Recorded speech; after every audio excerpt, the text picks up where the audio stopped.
परंपरा से यहाँ पर गायों को प्रतिष्ठा दी जाती रही है। वेदों शास्त्रों में भी इसकी महिमा है।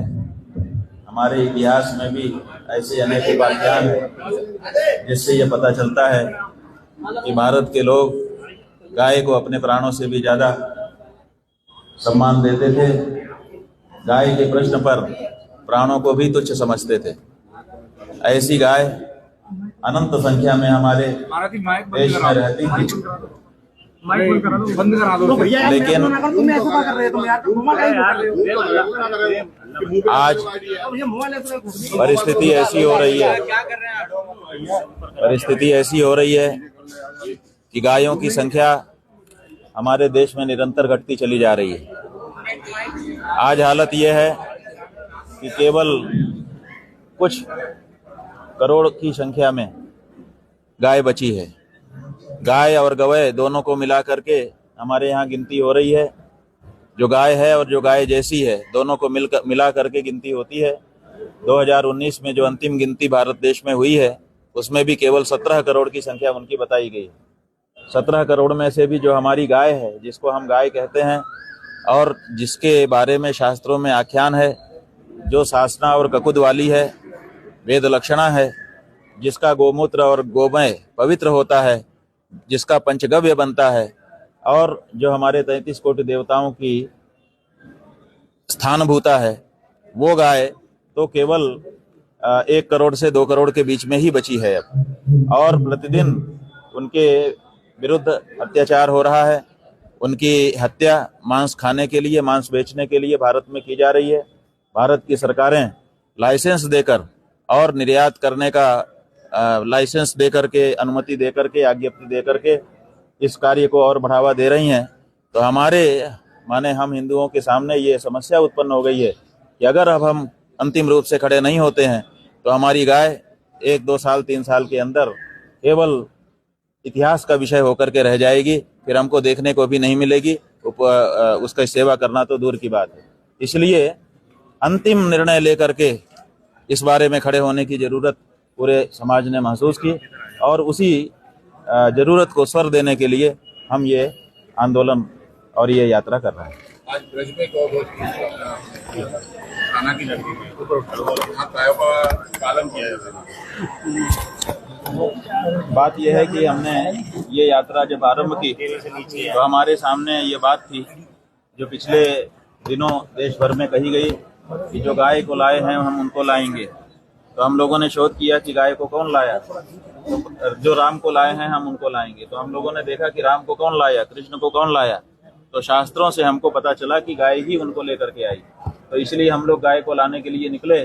तो वैसे तो हमारा जो ये लक्ष्य था वो भारत के 36 प्रदेशों की राजधानी था, लेकिन हमने सोचा कि आगे और अंत में, आरंभ में और अंत में हमारे यहाँ वैसे भी मंगलाचरण का विधान है, तो हम मंगलाचरण करते हुए अपने कार्य को पूरा करें। तो हमने अयोध्या से भगवान श्री राम जी के मंदिर की परिक्रमा करके, उनकी जन्मभूमि की परिक्रमा करके, उनसे आशीर्वाद लेकर के ये यात्रा आरंभ की थी।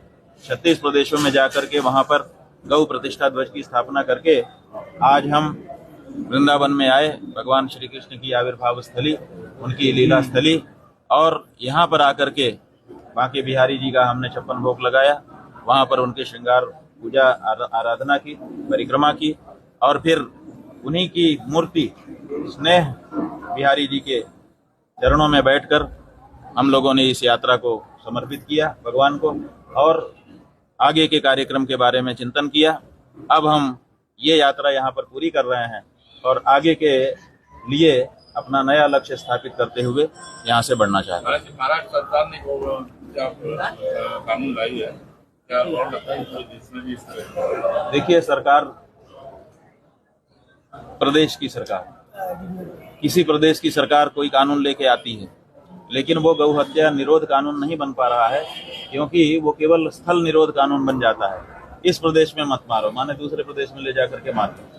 तो ये जो चालाकी है, चतुराई है हमारे नेताओं की, वो गाय के संदर्भ में ठीक नहीं है।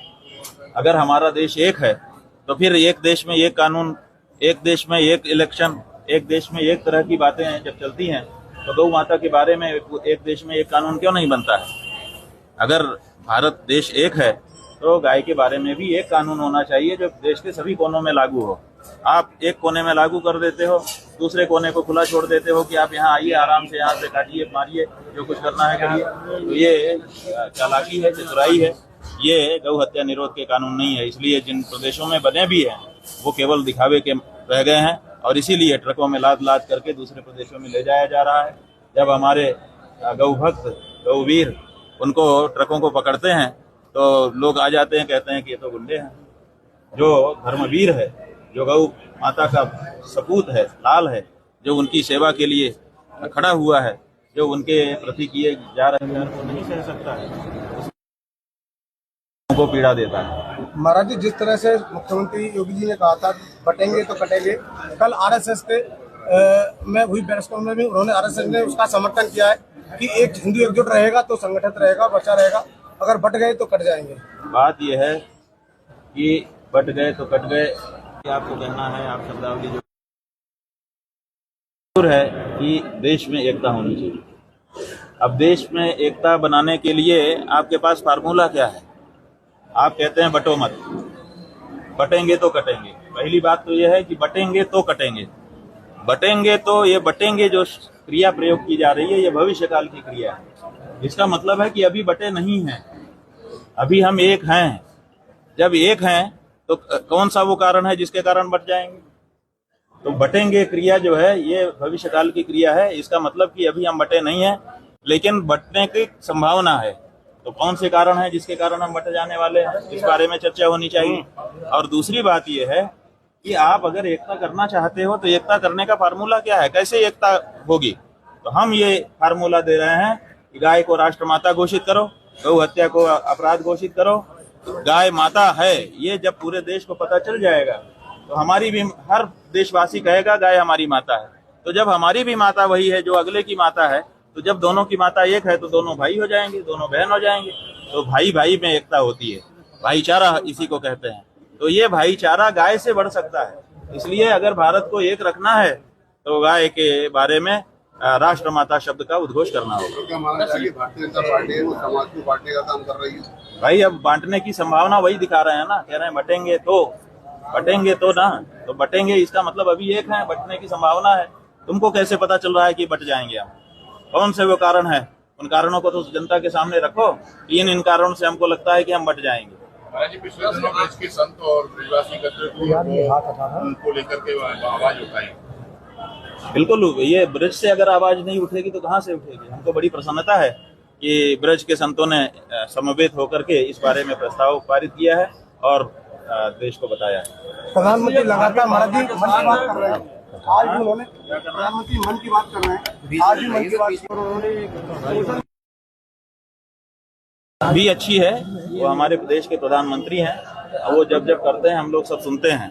लेकिन हम देशवासियों के मन की बात वो कब सुनेंगे? हम देशवासियों के मन की बात यह है कि गाय हमारी माता है और आप उसको काट काट करके बेचना और उसके लिए आप अनुमति दे रहे हो, ये हम लोगों को ठीक नहीं लग रहा है। तो देशवासियों की मन की बात को प्रधानमंत्री जी सुने और अपने मन की बात हमको साफ करें। उनके दो चित्र हम लोगों के सामने आए। एक, उनके घर में आप लोगों के माध्यम से हमको पता चला है कि उनके पूजा घर में गाय गई है, वहां पर उन्होंने उसको शॉल उठाया है, वहां पर चुनरी उठाई है, माला पहनाया है, गोद में लेकर के उसको दुलार रहे हैं, पुचकार रहे हैं। एक चेहरा उनका आपके माध्यम से हमको ये दिखाई दिया है। और दूसरा चेहरा ये है कि भारत, जब डाटा निकाल करके देखते हैं इंटरनेट पर तो पता चलता है कि भारत विश्व में दूसरे नंबर पर आ गया गौमांस का निर्यात करने वाले देशों में। तो एक तरफ गौमांस को निर्यात करने का बढ़ावा उनके कार्यकाल में मिल रहा है और एक तरफ गाय की पूजा आरती हो रही है। ये दो तरह के चेहरे नहीं होते हैं किसी का भी चेहरा एक ही हो सकता है। तो हमको अब ये जानना है कि उनका असली चेहरा कौन सा है, वो गाय की पूजा करने वाला कि गौमांस के निर्यात को बढ़ावा देने वाला।